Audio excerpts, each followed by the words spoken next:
Assalamualaikum guys, welcome back my channel. Hari ni kita nak buat curry puff. Mudah, senang, rangup dan aku akan ajar cara-cara untuk buat curry puff yang mudah, rangup dan boleh buat frozen, senang, ringkas, mantol guys. Okay, sebelum tu macam biasa subscribe dulu, share, like, komen. Okay guys, so sebelum kita mulakan, nak cakapkan minta maaf suara aku hari ni rock sikit sebab batuk-batuk. Rasanya musim orang demam dan batuk-batuk. Dan lebihkan air dan jaga kesihatan anda. Okay guys, so jom kita buat curry puff mudah, senang, rangup dan korang boleh buat meniaga pun boleh. Letak kat rumah untuk tetamu hari raya haji ni ke. Okay, so jom guys kita buat curry puff. Mantol namanya. Okay, mula-mula kita kena buat anti dia. Saya pakai kentang. So, kena kupas kulit kentang untuk rasa yang hebat dan senang. Okay, kita buat magic sikit. Tada! Nampak tak? Siap, kita potong. So, buang kulit dia, basuhkan dan kita potong dadu. Okay, so sekejap aku settlekan. Okay, kita potong dadu.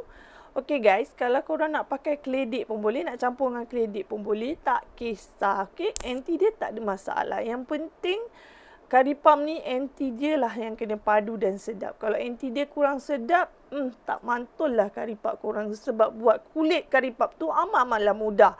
Yang susah yang nak buatkan jadi sedap adalah anti dia. Okay guys, so jom kita potong dadu. Dah potong dadu, kita basuhkan dia ni bagi dia punya kotoran dan getah dia dibersihkan lah. So kita pakai 2 ulas bawang besar. Lagi banyak bawang besar, lagi sedap korang punya anti. Okay guys, so ni aku buat dalam 10 biji kentang macam tu. Tak berapa banyak, okay. Korang buat banyak, 10 biji kentang ni boleh simpan, tak ada masalah anti dia. So kita tumis bawang besar. Letak minyak lah sedikit, okay.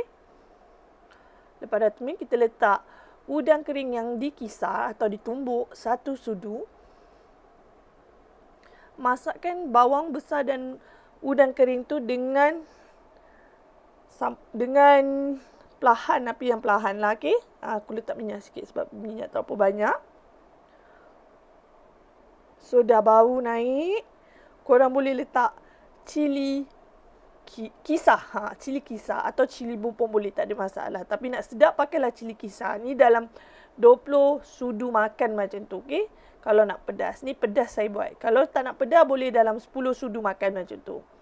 Ni aku punya cili kisar aku. Memang aku dah kisar awal-awal dan aku letak dalam peti. Ni aku letak 1 cawan air biasa. Jangan letak terlampau banyak air. Nanti nak tunggu dia kering bertahun lamanya. Okey? So, letaklah kentang korang tu tadi. Atau korang pakai keledek. Tak kisah. So, biar gaulkan dia. Sementara korang gaul ni, korang bolehlah letak perasa garam gitu. Ajinomoto untuk botakkan rambut. Ikutlah, ni gula pasir. Aku letak dalam 4 sudu makan. Kita nak buat manis sikit sebab aku letak kat sini pedas sedikit. Dan aku letak serbuk kunyit 1 sudu makan. Untuk warna yang menarik, tertarik kau memang the bomb.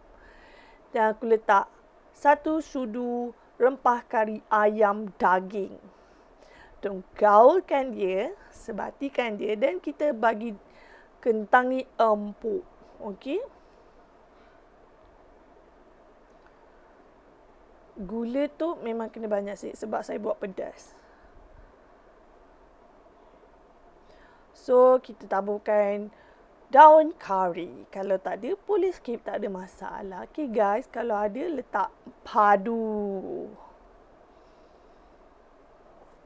Dan gaul-gaulkan biar dia empuk. Guys, benda ni lah kena buat dengan teliti sebab anti dia yang buat korang punya curry puff mantul. Okay, nampak tak? Dah pekat. Anti ni tak boleh cair. Macam mana kita nak pekatkan lagi. Okey, dah macam ni, dah tak ada air. Dia macam kena letak tepung gandum dalam 3 sudu. Dekat kita punya anti ni. Kena letak, okay guys. Kita kena pekatkan betul-betul kita punya anti ni. Kalau tak pekat, kalau cair atau berair, korang letak kat korang punya kulit kari puff dia akan jadi lemau dan koyak kalau korang nak betulkan, nak jadikan dia kari puff. So kalau korang masak dan dia cepat lemau macam itulah. So kena pekat macam ni, nampak tak? So korang punya kari puff akan jadi rangup, berkekalan dan senang nak kita buatkan dia jadi kari puff lah, macam itulah. So aku letak 3 cawan tepung gandum. Kita buat kulit dia pula, okey. So inti tu kita sejukkan dulu. 3 cawan tepung gandum dan saya letak 1/2 pelantah. Okey, margarin boleh, pelantah boleh, tak ada masalah. Okey. So letakkan kat kita punya tepung tu. Dah cairkan, letakkan kat tepung kita. Nak pakai minyak pun tak ada masalah. Nak sedap pakai margarin atau pelantah, tak kisah. Okey. Dia lagi jadi lemak, lagi sedap, lagi rangup guys. Korang percayalah. Ini aku buat tips, aku lebihkan sedikit aku buat dia lebihkan pelantah. Okey, atau margarin atau butter, tak kisahlah. Okey, untuk korang nak buat frozen dan korang punya kari puff memang rangup sangat-sangat. Okey, korang ratakan dengan pelantah tu dulu. Okey, so letak air sikit demi sedikit. Jangan buat terlampau lembik dan jangan buat terlampau keras. So korang boleh tengok aku letak air sikit demi sedikit. Total aku masuk air kat dalam ni juga dalam 1/2 cawan macam tu lah. So dah rata macam tu. Okey, jangan ambak ni. So dia tak terlampau lembik, dia tak terlampau keras. So dah rata, korang boleh letak kat dalam plastik. Okey? Atau apa-apa yang korang tutup, jangan bagi dia kena angin. Kita perap kat dia sekejap, 15 minit. Lagi lama kita perap lagi lah, sedap tepung dia. Okey? Kita bagi dia rehat kat dalam plastik lah, senang sebab nak ambil. Jadi senang, tak kena angin. So korang ambil sedikit. Buatkan macam ni. So aku nak buat kecil, comel lote gitu. Okey. So letak tepung. Kena main dengan tepung guys. Dah 15 atau ke 20 minit macam tu, korang baru boleh lenyitkan dia jadikan kari puff. Kalau korang ada acuan, korang boleh letakkan acuan. Ni aku pakai just normal gitu. Okey, kalau korang baru belajar, jangan letak anti terlampau banyak. Sebab kadang-kadang korang baru nak belajar tu, takut koyak korang punya kulit kari puff. So, pinit-pinit kena macam ni. Kita boleh buat klaim kat tepi dia. Okey, klaim ni memang ambil masa sikit kalau korang tak pandai. So, kalau korang tak pandai, korang nak belajar, korang buat tepung yang tak ada anti dulu. Belajar kat tepi dulu, okey? Dia macam ni. Dia picit, tolak. Picit, lipat dia. Picit yang korang picit tu, korang lipat dia. Korang picit tu, korang lipat dia. Yang korang picit tu, korang lipat dia. Dan korang picit lagi sekali, macam itulah. Sampailah korang punya, sampai penghujung tu. Nampak tak? Masa nak belajar ni, dalam 3 hari jugalah aku dapat yang cantik. So, letakkan tepung macam ni lah, bagi dia tak melekat.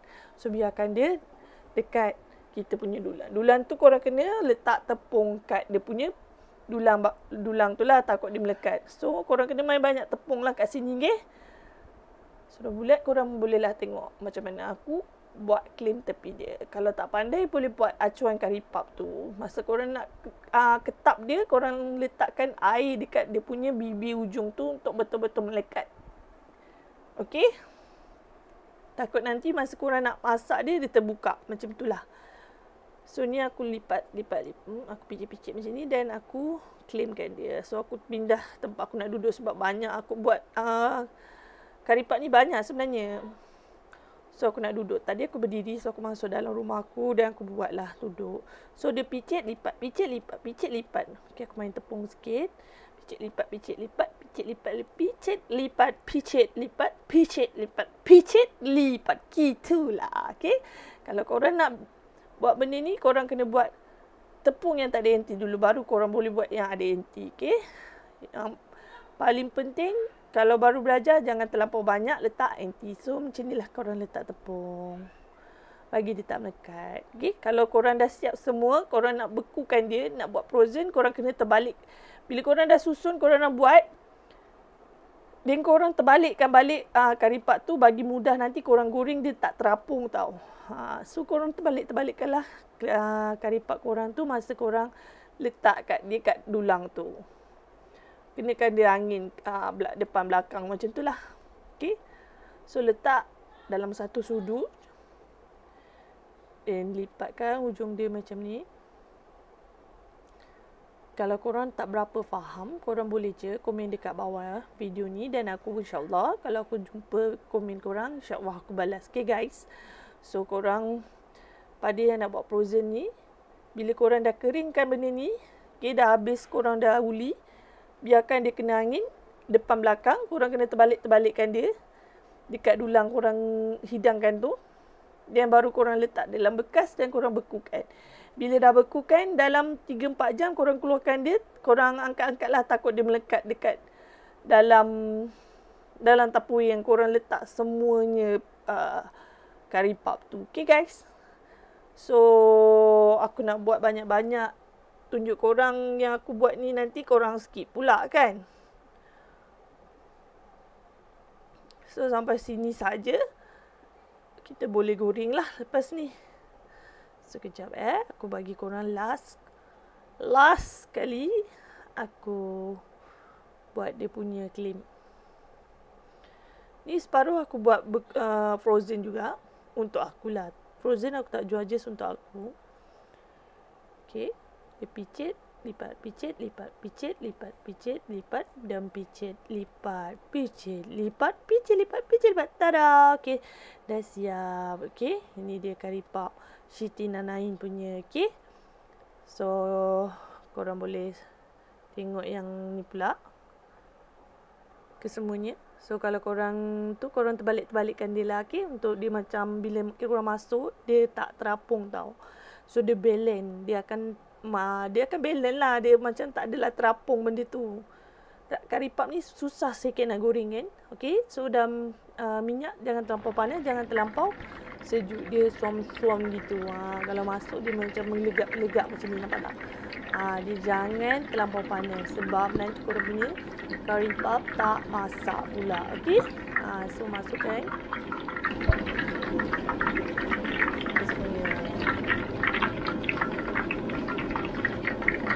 Masak separuh-separuh.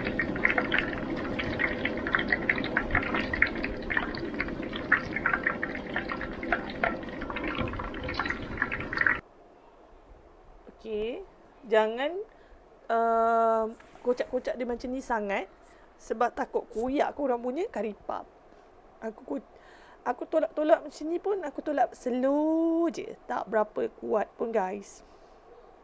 Okay, dan korang biarkan dia sekejap, bagi dia keras sedikit. Baru korang main-mainkan dia balik. Okay, takut korang tolak-tolak macam aku ni, takut koyak. Okay, sebab ni untuk orang dah pakar ni boleh lah. Okay, yang baru-baru belajar ni. Okay, nampak tak? Korang letak kat atas ni, takut dia macam ada masak belakang tak masak. So korang kena macam tindik-tindik kalau ada kawan-kawan dia macam ni. Bagi senang nak masak, ikut korang lah nak masak macam mana. Asalkan depan belakang masak. Okay guys. Okay, ni dia dah siap. Dia dah orange gitu. Dah siap. Okay, aku buat kat belakang. Allah mak, panas je. Jangan cakap lah guys. Panas guys. Okay, ni dah siap. Okay, adunan pertama lah.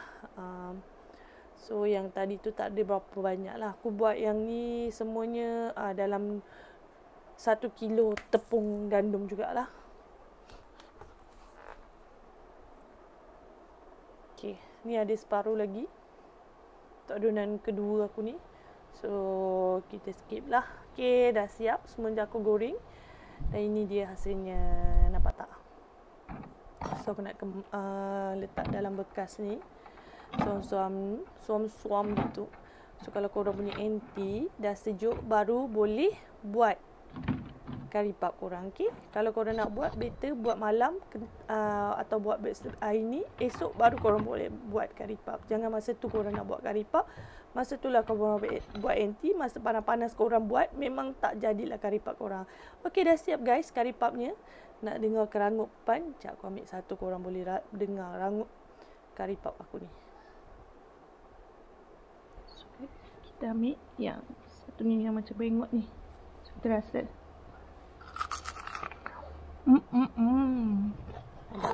Dengar tak? Padu rangup guys. Padu. Panas ni aku makan guys.